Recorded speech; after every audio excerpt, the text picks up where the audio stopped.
Okay, tonight we have Brian BQ Quindlen. He's an avid birder, photographer, digiscoper, and educator from Philadelphia, Pennsylvania, and now from Westchester.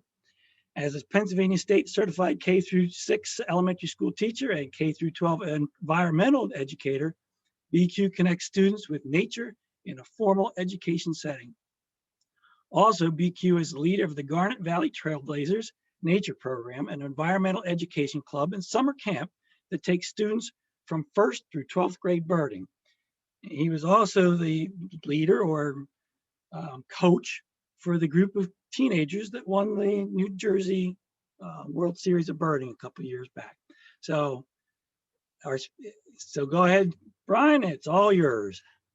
All right, awesome, John. Thanks so much. Wow, really excited to be here tonight. You know, it's kind of a full circle thing here. Aside from the fact that I moved to Westchester today from Philadelphia, I got to update that bio, John. Thank you. You know, I have to say that you know, John Mercer and the Westchester Bird Club have been really crucial to me as a birder over the last couple of years. I don't know if John realizes this, but tonight's talk, Birding with BQ in Arizona, if not for my encounters with local birders in this area, I certainly would have never ended up birding in Arizona. And I certainly wouldn't be so plugged into all the great birding that goes on right here in Chester County in the Westchester vicinity. So very excited to be here tonight. And thank you to the Westchester Bird Club for having me. It's great to be here. And thanks to everyone who took the time out of their busy schedules to log in and join us tonight as we talk about Arizona through my eyes. Now, I'm no expert when it comes to birding in Arizona. This is simply a recap of a trip my friends and I did in July of 2018 as we went birding in Arizona for the very first time, a whole group of us here. We went in, as I said before, July of 2018 for 6 days of birding just before the peak of the monsoon season in Arizona, as they call it, which typically is like mid-July into mid-August. So the time that we were there is not the time that a lot of birders go. Typically, it seems like the August month seems to be the more popular time to go. But for us and our availability, we decided that that July timeframe was better than not going at all. So we decided to go do some birding together in Arizona. So tonight, I welcome you to see what Arizona looked like through my eyes and my lens as we talk about birding in Southeastern Arizona. Which, in talking about tonight's trip, I'd be remiss if I didn't introduce the gang that I got to enjoy this trip with here. Obviously, there's myself there on the left, and then next to, hold on one second, and then next to me, we have my friend Mike DeFina, Mike Hartshorn, Chad Hutchinson, and then our friend and chaperone, Dr. George Tallman, which, to connect back to my mention of John earlier, it was in November of 2011 that on a random, I remember it was a warm, unseasonably warm Sunday. I got on my bike in Malvern and I rode to Exton Park for the very first time with a pair of binoculars, a Junker pocket pair. I've been birding for a long time at that point. I'm walking around Exton Park and I bump into this gentleman here, George, and I was so hyped. I was like, George, or this fellow I just met, I couldn't believe it. I found this American coot. I couldn't believe that American coot are here. I only ever saw them in New Jersey growing up as a birder. And he looked at me like, well, if you know where to look, you're gonna be able to find American coot anywhere. And a week or two after that, I went on my very first Westchester Bird Club trip. And when I went, it was to the lakes of Chester County. And John was so gracious to allow me to carpool with him and Denise Hartman, who was also her first trip with the Westchester Bird Club. So again, John, thank you for your stewardship. And again, thank you to the club. Again, it's very full circle tonight, being able to talk about going birding in such a wonderful place with this specific crew and, you know, this nice little local connection. And when I think about myself as a birder growing up, getting the chance to even go to Arizona to go birding, I never thought I'd ever get to a point in my life where I'd be that into birds, where I would get to do that. But here we are. I'm at that point in my life. And speaking of here we are, when it comes to birding in Arizona, it's a totally new world for me at this point. I've been all over most of the United States at this point in my life when I had gone to Arizona, but the Southwest was a place I'd never been before. So when it came to going down there, this was a big deal. This was the first time I was going to be able to see all these great new birds on my life list, stuff that I always skipped over in my field guide as a kid, because I thought I'm never going to end up down in the Southwest. There's just no way. And to be able to go down there and finally get to see things and be in an area where it's incredible scenery and road runners are everywhere, or at least that's what people down there told us. it was just amazing to get a chance to be down there. So I'm a teacher. I like to start from the beginning of things. So this is the United States. Arizona is the red one, if you've never been there before. And Arizona being a big state with diverse habitat, we specifically, when we flew to Arizona, we're going to Southeastern Arizona. So we flew to where the Gold Star is or so into the town of Phoenix. And then we drove south to Tucson, where we got to enjoy our Nissan Armada, which ended up being our mobile home, so to speak, for the couple of days. We had a nice little house we stayed in, a little Airbnb, but we ended up taking our Nissan Armada. I think we were there more in the car than we were in the house. And basically, because this was the first time we were going to this region of the United States, we had targets in mind. We wanted to see the rare birds, of course, and the birds you're typically going to find there. But the reality was that most of what we were going to see was going to be new. So we were just eager and grateful to be in the car together, to get to share this amazing trip and go to see these amazing birds. And if you're going to go to Southeastern Arizona to see amazing birds, you got to go to the hotspots to see some of these birds here. So I'm excited to take you through a tour of all the great hotspots we went to, especially our very first day. When we arrived in Southeastern Arizona, we knew for a fact we had to go check out this place, Madeira Canyon, nestled in the Santa Rita Mountains in Coronado National Forest. This location is about 5,000 feet in elevation, which is a whole lot different than where we are here in Southeastern Pennsylvania. Not only is the habitat different, but the increased elevation opens you up to a whole new set of birds that you just don't get in our neck of the woods. And we had a bunch of targets here. We wanted to go for black-capped gnatcatcher, red-faced warbler, olive warbler, yellow-eyed junco. But when you're going to this region and you're going to Madeira Canyon, you got to look for the elegant trogon. So that was the name of the game here, folks. But of course, because everything is new, we have immediate roadside lifers all over the place. So we weren't very productive when we got there. We were kind of like just losing our minds as we look at the acorn woodpecker right at eye level, straight out of the side of the car. And then we look up in the sky, you see our familiar turkey vulture with a lifer zone-tailed hawk thrown in there. And I'm over the moon right now looking at these amazing lifers here. And I really enjoy when you look at the turkey vulture here, like we see down here, to get to really see what the zone-tailed hawk looks like in comparison. I feel like there's definitely similarities between them, but if one ever flew over in Pennsylvania, I finally know what to look for one day. Knock on wood, of course. Looking up in the trees again, we're getting to see birds like the western wood pewee. And again, this is all just like we pulled off on the side of the road and saw all these great birds. It was a matter of everything was new. It was the first day. It was time to focus because we knew that we were heading to a specific place in Madeira Canyon. This is a very special place that is called the Santa Rita Lodge. And the Santa Rita Lodge, hopefully my video catches up here a little bit. The Santa Rita Lodge is a place that's famous for having tons of bird feeders all over the place. And when you're very lucky and you have an iPhone, just pull out of your pocket, you can take a great video of a broad-tailed hummingbird with an Anna's hummingbird coming to hang out in slow motion at the bird feeder. No zoom necessary. These birds are within arm's reach of us at this point. So talk about losing your minds. I mean, holy smokes.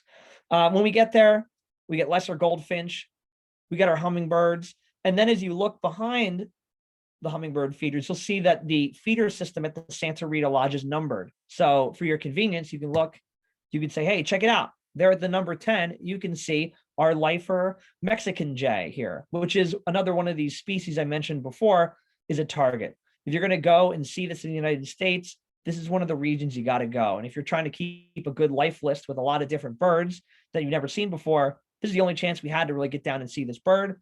So straight out of the gate, Mexican jay lifer, awesome. Already a perfect 10, I would say. And of course, getting to see the bronzed cowbird, another parasitic nester like the brown-headed cowbird we have back home, another lifer. Also getting to see bridled titmouse, again, another life bird here. It's a bird that's only found in Arizona and New Mexico when it's in the United States. So at this point, we're really getting to see a lot of really beautiful and very stunning birds at a location that if you ever wanted to go to the Santa Rita Lodge yourself, you can just sit in a chair and see all these birds right up close. Like I showed you before, that slow motion video of the hummingbirds passing by. The Santa Rita Lodge has a lot of great birds, but the hummingbird action is just spectacular. It's almost like you're around a swarm of bees, except they're all hummingbirds. I mean, stuff is just zipping by super quick. It's almost kind of hard to keep track of here. And the hummingbird action was starting to heat up for us. having a Rufus hummingbird nice and up close with a black-chinned hummingbird photo bombing there in the background. But then I decided to break out my digiscoping setup, which I know John had mentioned earlier. Digiscoping is where you take your phone and you attach it to your scope, and you can take videos of things like this black-chinned hummingbird very close. So here's a picture of me, not at the same time. This is in Cape May Point. But you can see my scope with an angle. You put my phone on it. It's this cool little case that goes around my phone and it slides right on, and you can take videos, and then you can text the videos of these birds to your friends and say, ha, ha, I saw this, you know? That's not nice. I'm sorry. But continuing on, broad-billed hummingbird, just spectacular. You know, if you're a birder and you see a bird like this, it's just so beautiful. If you're not a birder and you see a bird like this and this doesn't get your attention, then you'll never be a birder, because this is just what a spectacular species. Again, another exclusive species to the Southwest. You find them in Mexico year round, but their breeding range dips into Southeastern Arizona and parts of New Mexico. So very common in the region, but if you want to see it in the United States, you got to go to this region. Speaking of regional birds, in the bottom left-hand corner here, the Rufous crowned sparrow, another lifer, a sparrow species. It's primarily non-migratory and really a ground-dwelling sparrow species found in the Southwest. And of course, the black-headed grosbeak, a little more widespread. But folks, these are all birds all seen from a chair before we even get to where we really wanted to go for our birding. So we're just having such a spectacular time. Arizona woodpecker. This is the first and only observation of the species that we had on the entire trip. And it was great getting to see this Arizona woodpecker, especially when the black-headed grosbeak jumped right in front to try to steal the spotlight. You know, both of you birds, you're perfect 10s. We love you very much. Very nice. So when it comes to seeing these birds and being at the Santa Rita Lodge, that was a very relaxing time. But on our first day, we knew that if we wanted to find our target, the elegant trogon, or to look for the yellow-eyed junco or the olive warbler or red-faced warbler, we were going to do some walking. So we decided to walk up to a place called the Old Baldy Trail, right down the road from the Santa Rita Lodge. It's a steep trail that's surrounded by pine oak woodland and kind of a montane coniferous forest. When we entered there, we had an ash-throated flycatcher straight out of the gate, which was very nice. Nice views, but it was time for us to continue wandering up the mountainous hill, and it gave us quite the workout. But the workout was worth the walk. It was worth the sweat, because as we heard the barks up the hill, elegant trogon lifer. The first target of the trip, straight out of the gate. This is like one of the reasons why you go to Madeira Canyon in the first place. And, you know, we hoofed it up to the top of this hill, and we were so excited to see this bird, even more excited when it gave us a beautiful turn. But our dear friend George, he decided he wasn't going to come with us. He didn't want to do the treacherous and tough walk. He said, I'm going to hang back in the parking lot. You boys go have fun. So we went without our chaperone up the mountain. And while we were up there, we were chest bumping and high-fiving and hugging, losing our minds. And we come back down and we're like, George, we got to see the elegant trogon. It was amazing. And he was like, oh, yeah? Not only did he see the elegant trogon in the parking lot, he had two, and he even photographed them copulating. So how about that? Hey, kids, they're wrestling. Don't worry about that there. Ignore that. Well, after that happened, we, one of the reasons why we call George our chaperone here, not only does he keep an eye on us to make sure we're well behaved, he always likes to show us how it's really done. So he stayed back. He was handsomely rewarded with great birds. We got this target. We decided it was time to move on.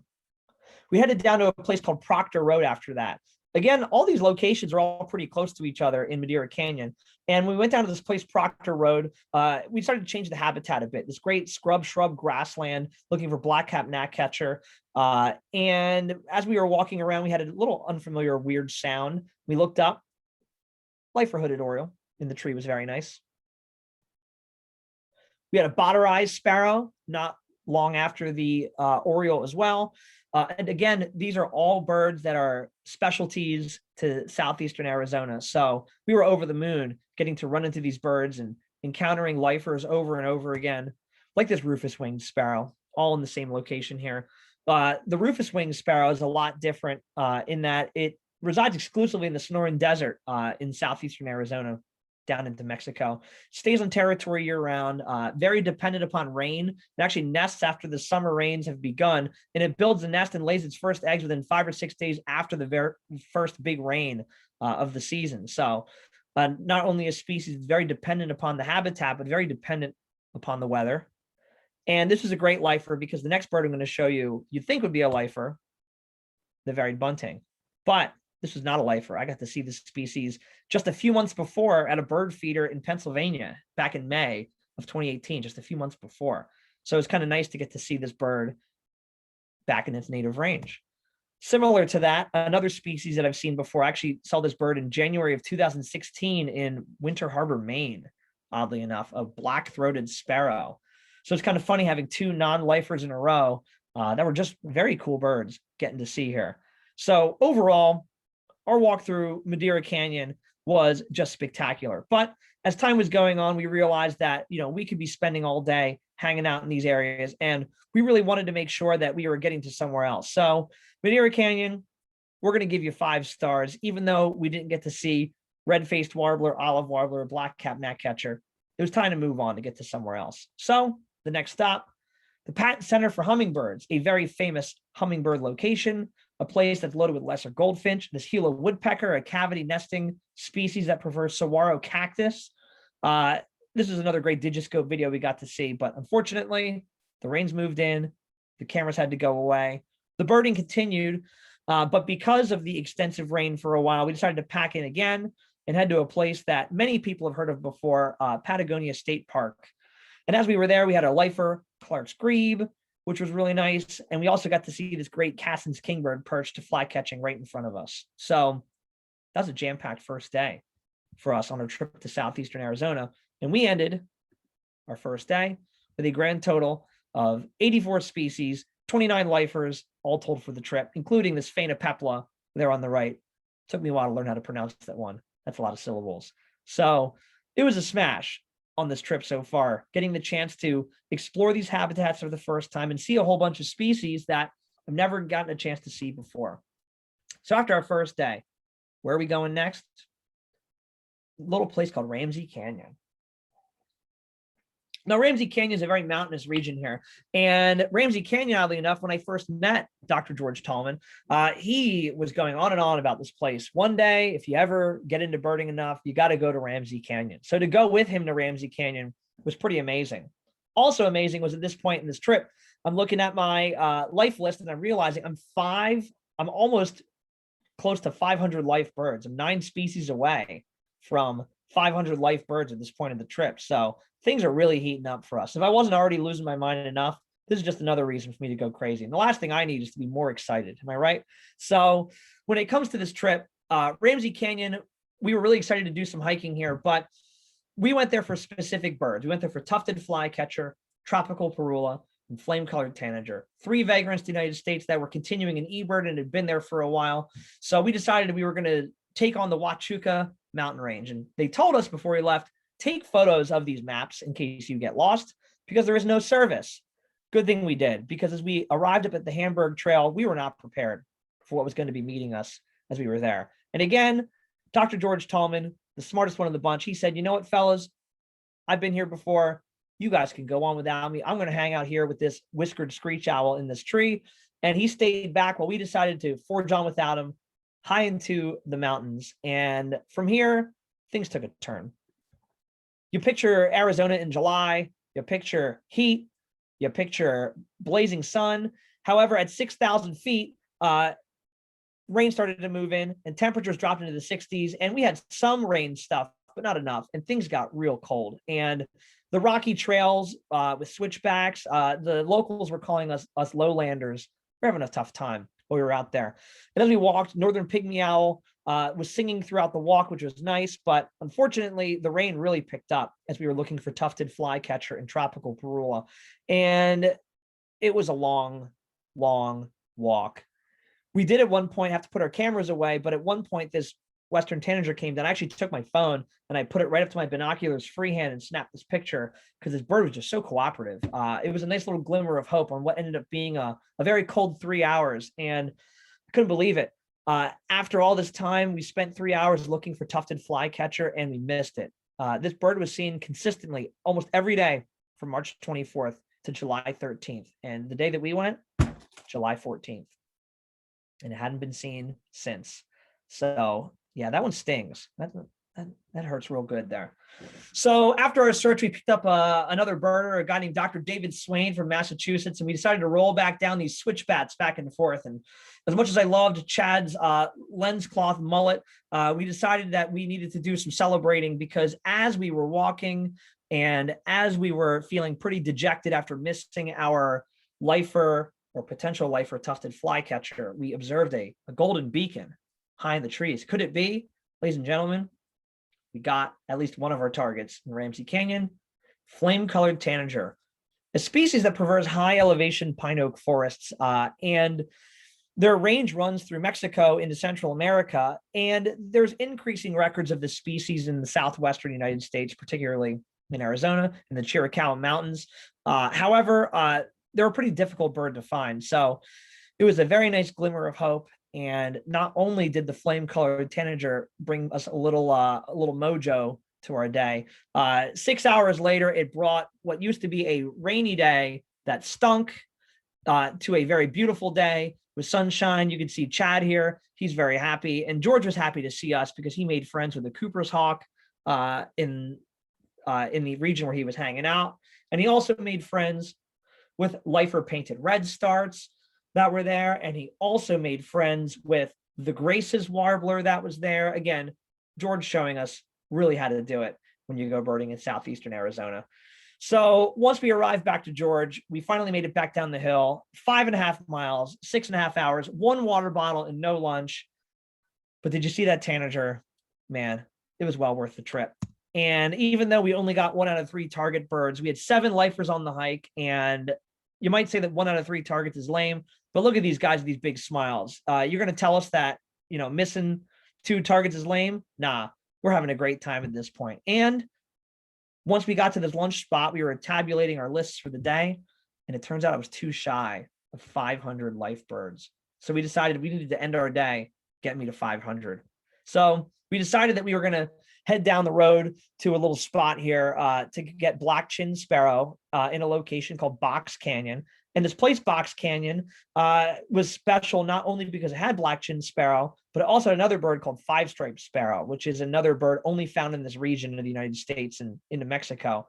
So on the way, we got the black-chinned sparrow, $4.99. And of course, as we were driving, we noticed something in the road and we had to pull over to check out this absolutely stunning Arizona blonde tarantula species. Not aggressive towards people, but I did text a picture of this to my wife, this Arizona blonde, while she was at home, and I still think she's mad at me for that because it very much frightened her. And as much as animals are cool, it's a pretty frightening animal. So when we got to Box Canyon, it's an enormous basin in the Santa Rita Mountains in Coronado National Forest, and we were just so excited to be there with this beautiful, stunning view. And we're hearing this bird song, and we're so excited. And I was like, holy smokes, guys, we're going to get the chance for me to get my 500th life bird. It's going to be a five-striped sparrow. And I got a video. Is everyone ready to see the video I got of my 500th life bird, the five-striped sparrow? Here it is. That's right. I was just going to say five-striped sparrow at the end of that video. Let's do an instant replay here. So five-striped sparrow zipped out of our way real quick. We did see it for a second, and then it came back for a great view. Five-striped sparrow. So outside of their breeding records in Box Canyon and California Gulch in Arizona, they're pretty much endemic to Western Mexico. The only state with records of this species in the United States is Arizona. That's it. If you don't get them here, not going to get them anywhere. So to get the five-striped sparrow as my 500th life bird, it's pretty awesome. And when you look at their eBird range map, I mean, this is it. Like, it is a very regionally specific species. So if you're ever going to go to Southeastern Arizona, you got to get five-striped sparrow when you're in town, because that is a really special bird. And after an amazing second day of birding that was full of figurative and literal ups and downs, the sunset was just really what made Box Canyon for us. And we just fell in love with this place so much. So after day 2, we were already up to 106 species, 9 total lifers on this part of the day, and 38 total lifers for everyone. We officially crossed the 100 species mark, as my friend Mike Hartshorn, showing us the 100 license plate here, is letting us know, as he keeps it 100.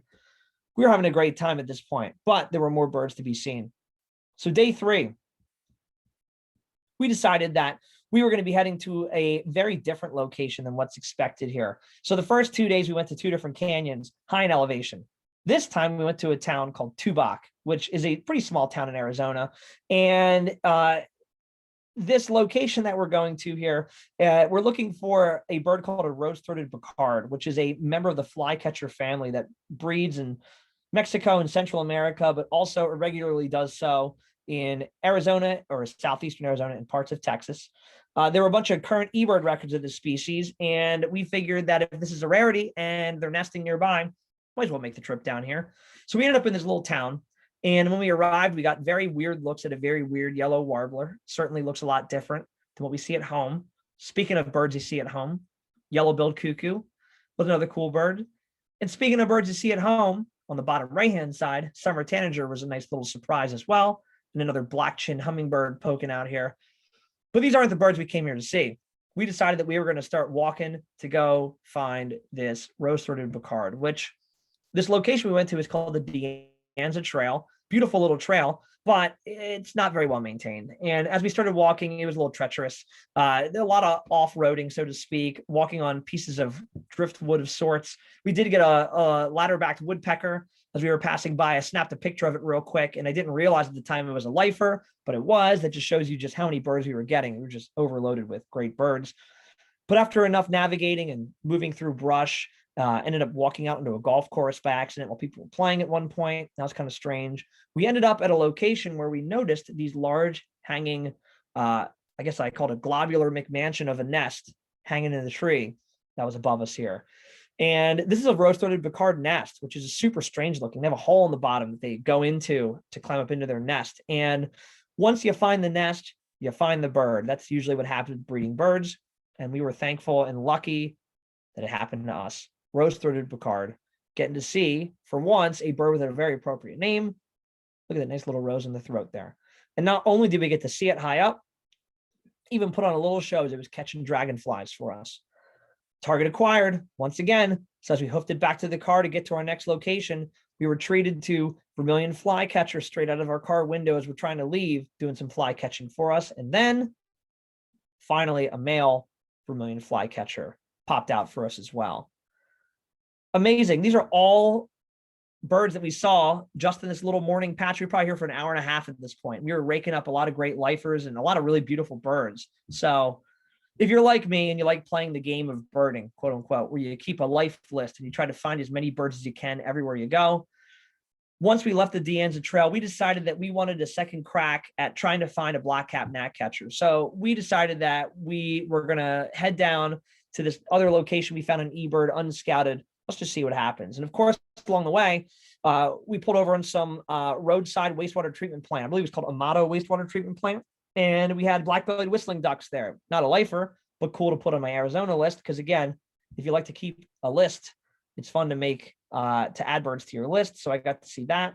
And then we decided to go to this place, Montosa Canyon, to look for black-capped gnatcatcher. And when we got to Montosa Canyon, we got really distracted by this rock squirrel. Watching this squirrel really reach out for this delicious snack, I really felt for this squirrel. But thankfully, with enough persistence, the squirrel acquired its target. And much like the rock squirrel reaching for a snack with enough persistence, we also got to acquire our female black-capped gnatcatcher here. Again, a species that's primarily endemic to Western Mexico, and their northern range barely sneaks into Southeastern Arizona. So another bird, if you're going to go to the region, you want to go see it because this is probably the only place you're going to get to see it within the United States. Continuing on, we're all smiles as we're seeing great flyovers of things like Swainson's hawk and cliff swallow. We got to a location that we thought looked really good for roadrunner because at this point we didn't have one yet, and everyone we ran into that saw that we were birders kept saying, "Oh, you don't have a roadrunner? We see them in our backyard all the time." Well, it's getting kind of old. Instead, we had a round-tailed ground squirrel as we were looking through what we thought was good roadrunner habitat, but without luck. And we decided to continue on and go back to our location of Box Canyon here, because when you look at this incredible view, just what a dramatic sunset, and also a great location to get to look over these very treacherous and harrowing edges here to look down on some pretty cool birds, like, again, our five-striped sparrow coming back for an encore presentation. And also Costa's hummingbird, which is another lifer for us here with just that stunning purple in the throat. And of course, the boys are all taking pictures of the sunset, because when you turn and look at the sunset, I mean, wow, beautiful. So at this point, we're at 126 species for the trip, 7 more lifers, 45 in total. I'm over the moon at this point. And the next day of the trip, we decide that, you know, when you're going into Southeastern Arizona, you go to these different hotspots, and there's one hotspot in particular that is so huge, you got to spend a whole day. If you're going to go to Tucson, and then you want to go to this next location, you need to plan a whole day. And anyone who's here tonight that is going to go to Southeastern Arizona, it's worth the trip to Portal, Arizona. If you've never been to Portal, Arizona, folks, it's a very small town. Only a few hundred people live there. You can see George took this wonderful picture in front of the lodge of the Portal store with the old style car there.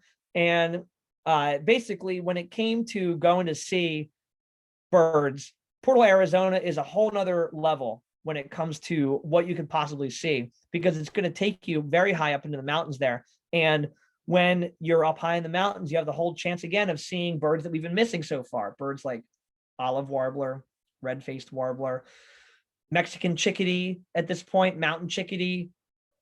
We knew we had to go to this location here, and many birders find so many rarities down here. Portal really is like a rite of passage almost. We felt like we had to go. So on the way to Portal, we were driving down the road, and we looked over, and we couldn't believe what we saw in the distance. People were right. They kind of are in a bunch of different places. I wouldn't say everywhere, considering this is day 4, but we finally saw something in the distance. Did our eyes deceive us? No, it did not. Lifer greater roadrunner. They said they were all over, and we finally got at least one, even though it was way out. And this is a very heavy crop picture. Greater roadrunner is pretty awesome. So we arrived at a little place on the way called Lake Cochise, and at the Twin Lakes Golf Course in the town of Wilcox. And we dropped in there just to take a look around at a couple of things. There actually was a California gull that was hanging out there, which I know gulls don't really fascinate people as much as they do me. But there were a lot of other cool birds in this location too, like this cinnamon teal, which was a lifer, this American coot and this northern shoveler, which are nice little tastes of home. However, during the photographing of this American coot, George had a bit of an issue. He very casually, nonchalantly asked us, "Hey, need some help back here?" And he didn't really, we weren't in a rush. He didn't seem like he was in that big of trouble. We got back there, and he was standing in a nest of fire ants, turns out, and he was getting eaten to bits by these ants. And next thing you knew, our chaperone was basically down in his undershirt and underjohns and suspenders. And we were all hitting him with newspapers and things, getting fire ants off of him. Let's just say that's a scene that once you see it, you can't unsee it. And thankfully, we were able to rescue George from his fire ant catastrophe. But whenever we look at these pictures, a little traumatized by that. So after seeing these common birds, we decided to look up in the sky, and wouldn't you know, we had a lifer Harris's hawk and another Swainson's hawk flying over here. And we realized, holy smokes, we were way behind schedule. We had to get back in the car and go. So we decided to keep going, and we actually had to drive into New Mexico on our way to Arizona, which was really exciting for me because it ended up being my 49th state that I got to go to in my lifetime, driving into New Mexico. The only one I haven't been to now at this point is Alaska, excuse me. So Arizona was 48, New Mexico was 49, and it also gave me a chance to look for Ben Dyer's thrasher. However, we did not see one. Instead, we got a curve-billed thrasher. Still worth it. And then the road to Portal to get there is just as epic as Portal itself. But when I say Portal is epic, it's also very tiny. It's so tiny, in fact, that when you go to Portal and you go to the general store to go birding, this is what you get. That's right. It's a photocopied, handwritten map of all the birding hotspots. I mean, you got to love it. But, for me, the millennial type, this isn't really how I roll. So this is quite an adjustment from what I'm used to when it comes to going birding here. However, when you pick up the birders map of Portal, we were looking and deciding where we're going to go. We wanted to go to everywhere, but we couldn't. So we decided we were going to go up to this location that said rough roads, impassable in winter. What could go wrong, right? So we decided to head up to this location here and really start to go see what we could find at these high elevation locations here. So we decided to go up into the Chiricahua Mountains, up along the South Fork Road to the Southwest Research Center for all sorts of good birds, and then eventually end at a place called Rustler Park for the really high elevation stuff. So the journey began at the Southwest Research Station with some really killer geology. We missed blue-throated hummingbird at first, but we did get a canyon wren. And then on the way out, wouldn't you know, even when the thunderstorm came in, I was able to photograph blue-throated hummingbird straight out of the car window. Believe it or not, this hummingbird's so big, it's 3 times heavier than the ruby-throated hummingbird. It's the largest hummingbird that you can find north of Mexico. So that was a big dog, getting a chance to see it. I like to say that these photos I took on the right, super grainy, not very colorful. I would say they're part of my 1-star collection I keep, which are all my crummy photos of awesome birds. As we were driving, we had to get out a couple of times just because the elevation was just so amazing. But the drive up to Turkey Creek was pretty tough because, like I said before, when the rains come through, you get areas that are typically dry that now start getting full of water. And we had to drive across a couple of creeks. And our poor friend Mike was starting to have some real trouble too. Thankfully, the creek came in handy. His feet were swelling from all the hiking he was doing. This poor guy, I was running him too ragged. So he had to bathe his feet in the waters of Turkey Creek in hopes that his feet wouldn't overswell anymore. At one point, he couldn't put his shoes on. They swelled so much, which is absolutely disgusting that I shared that. I'm sorry that everyone had to hear that. So yellow-eyed junco, finally, a lifer for us on this trip, a species that, again, you only find in this region and in high elevation. So getting to see this bird was pretty awesome. As we continue to go higher, we got way up there. In fact, we arrived at a location called Rustler Park, 8,240 feet in elevation. So at this point, we are the highest we've been on this trip. As you can see, this area was ravaged by a forest fire in 2011. What's left is mostly Douglas fir and ponderosa pine, which, oddly enough, when we got up there, it was kind of interesting. We had our first pygmy nuthatch for the trip, and we also had our first Steller's jay of the trip. Both of these species I've seen before in Colorado, another high elevation location. So it was kind of interesting to get a little shade of that. And while we were up there, our poor friend Mike is walking around. He couldn't put his shoes on, so he had to put his flippy floppies on. He's walking around asking, where's the Mexican chickadee? Well, after enough pitching and whistling, you get other birds coming in like painted redstart, but with enough work, you might be handsomely rewarded with a Mexican chickadee that came in to see us here. A bird whose range is in the United States, but really restricted to these high mountains. So if you're going to come to this region to get it on your United States list, you got to go here. You got to go way up in the mountains. Problem is when you go way up in the mountains, people get weird, especially our friend Mike with his swollen feet. He was getting loopy, giving us all these big hugs and very strange. And those who maybe know Mike Tafina that are here tonight, he was in rare form, that's for sure. But it might have been the elevation, or it might have just been all the amazing birds that we got to see. Getting to see birds like red crossbill, getting to see birds like hepatic tanager. We're just over the moon at this point on our trip.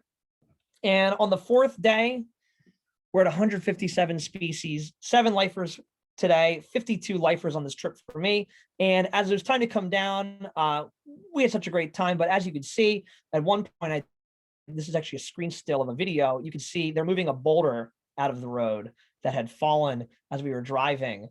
And there was actually quite a few moments where we had to push some rocks and things out of the way. So not only were we out of cell service, we were super high in elevation. We were about 4 hours from where we were staying, and we have falling debris. So definitely a harrowing journey, which is why we decided on the 5th and final day of birding, before we packed it in to be done with Arizona, why don't we take it a little easy? Let's sleep in a little bit. I can't even believe I'm admitting this right now. We slept in a little bit and we rested, and we decided instead, we're going to go to a place called Mount Lemmon, which is another great birding destination. Don't get me wrong. However, this was a very much an easier day for us because we were able to drive to the top of this mountain for once, not have to hike to the top of this mountain. So this is the highest peak in the Santa Catalina mountain range. And we didn't make it to the highest peak, which is 9,157 feet, but we were way up there. And at this point, I wouldn't say we're desperate, but we were getting the last opportunities to look for red-faced warbler. Still haven't seen it. Olive warbler, still haven't seen it. And to be honest, I'm very afraid of heights, and doing that drive through portal and doing the drive through Box Canyon, I really wanted to get these birds, so I'd have to drive to these high elevation mountain ranges anymore. I was kind of over it. So Mount Lemmon was a really important stop for us here. We knew that we really wanted to get up to these high elevation mountains once again to do some looking around. So when we got there, the first thing that we did when we got there, we stopped at a place called Rose Canyon, where we had spotted towhee and pygmy nuthatch, another set of mountainous birds that you find at high elevations. So we were feeling good, but we had yet to have our targets. So we were looking all over, looking up in the sky. I comment Black Hawk in hopes we see something fly over. Oddly enough, I saw this, which was a lifer at the time. It would not be the only Black Hawk species I'd see in the United States in 2018. Later on that year, I got to see the great Black Hawk in Maine in December of that year, which was pretty interesting. Who could have predicted that happening here? So at this point, no olive warbler, no red-faced warbler. We're getting desperate. But then we ran into another amazing hummingbird feeder. They just distract us every time because they look so good. The Palisades Visitor Center, this is called. Another place to get to see awesome hummingbirds. So you get this broad-tailed hummingbird that was really clear and beautiful. And then we also got to see Rivoli's hummingbird, another lifer, which you look at a Rivoli's hummingbird, pretty cool, pretty bulky bird, pretty dark. But when you catch it in the right light, oh, wow. You can see why this bird used to be called the magnificent hummingbird.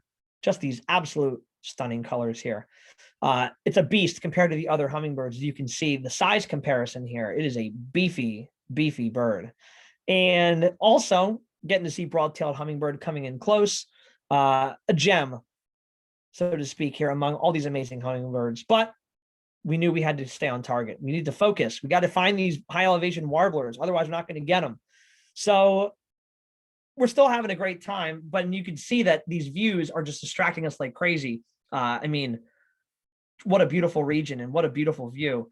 So as we're continuing on, we pass the Palisades Visitor Center.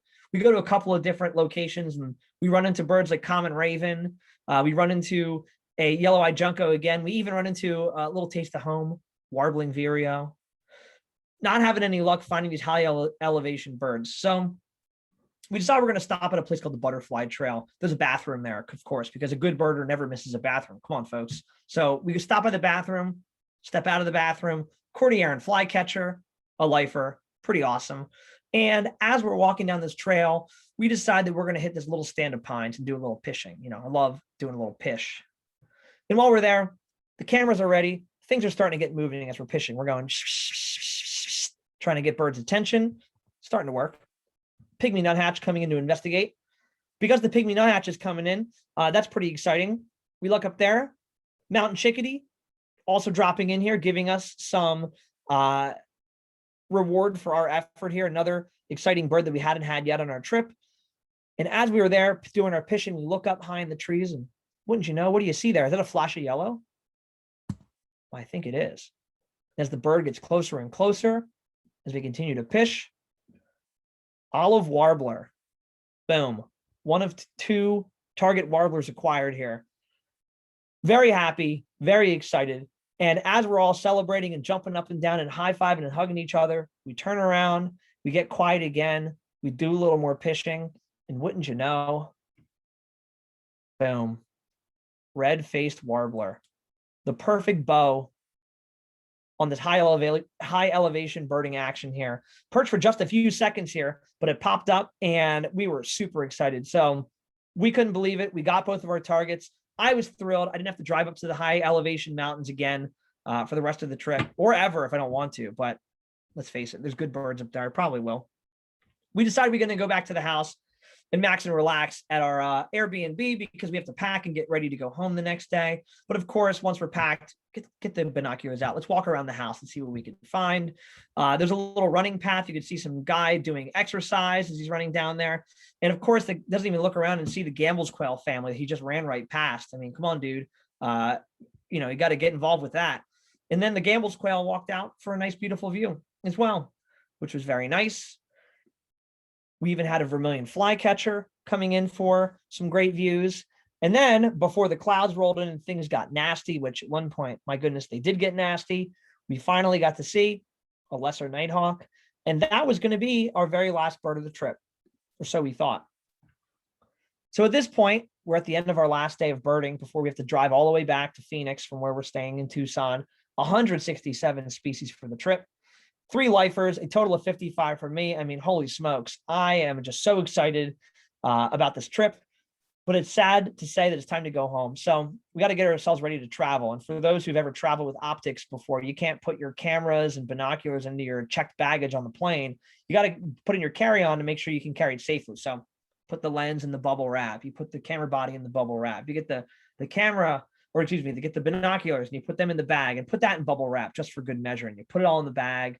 It's all meticulously packed. It's all jammed in the car because we got to fit all of our gear in there.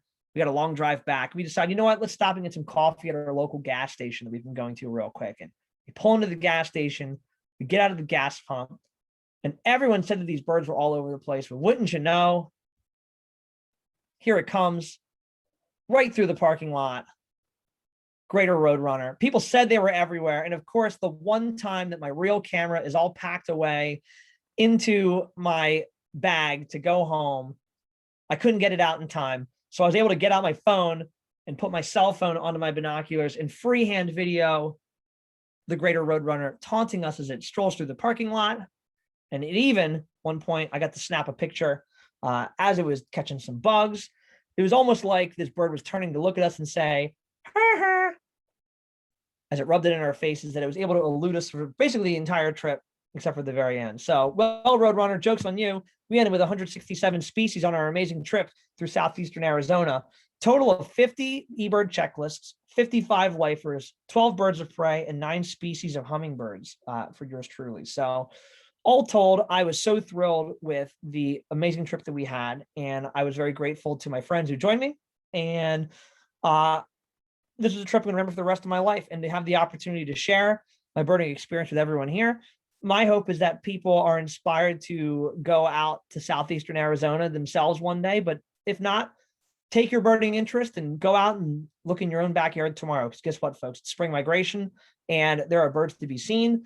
That's for sure. So I want to thank you all for taking the time to enjoy this presentation. And at this time, I will take any questions that folks may have about birding in Southeastern Arizona or just birds in general, I guess. I'll take whatever.